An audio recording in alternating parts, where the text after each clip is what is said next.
Mga kaibigan ko, kapag pakikinggan nyo ang aking tinig, tandaan nyo lang po na mahal ko kayo at na kahit malayo na ako po sa iyo, nandyan po ako pa sa puso nyo.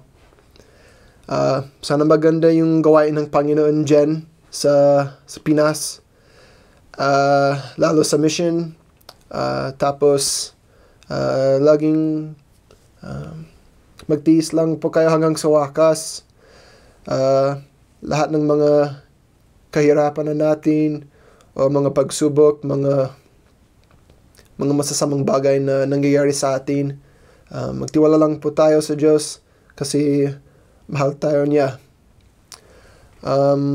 Pag may pagkakataon na makipagbahagi po kayo sa mga ibang tao tungkol sa ating relihiyon, tungkol sa simbahan natin.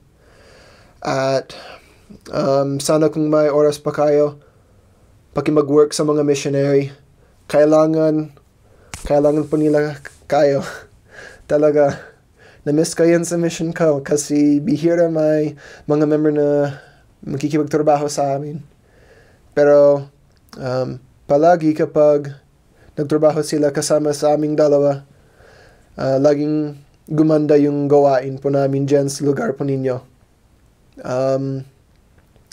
Patuloy po kayo sa paglalakad sa yung makitid at makipot na landas na nakatungo sa puno ng buhay na walang hanggan.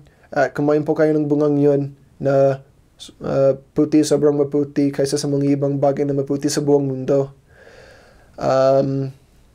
Sana din na laging maalaala niyo po ako sa pamamagitan ng buong buhay po ninyo. Namimiss ko kayong lahat. Laging matandaan na pag malapit yung ikalawang pagburito, magiging mas pangit yung mundo. Sa amin na yun, may maraming mga bastos na nangyayari sa buong mundo talaga. Pero alam po ninyo yung mga palatandaan ng pagpurito ng Mesiyas. Iba yung buhay ko dito kaysa sa buhay ng misyonero dyan sa Pinas. Mas gusto ko dyan kaysa sa dito. Mas gusto ko yung pagkain, yung mga tao dyan, magpakumbaba kayo, at mayabang kami. Pero, alam ko na kung makikita nyo ito, matatanda nyo po yung mga alaala natin dyan sa kasama natin sa isa't isa.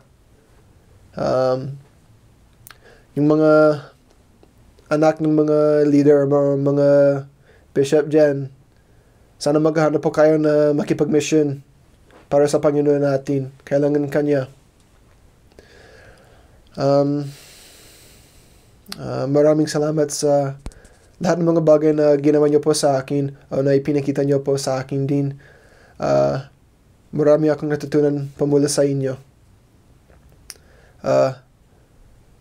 Pakimagsimba kayo at magbayad po kayo ng inyong ikapu. Mga biyaya ang bibigyan sa iyo ng Panginoon. At tandaan, pagmamahal ang pinagsasaluhan sa bawat tao sa buong mundo. Sana ikalat natin ang liwanag natin sa buong Pilipinas at sa buong mundo. Mahal ko kayo. Ingat po kayo palagi. Pogi pa rin.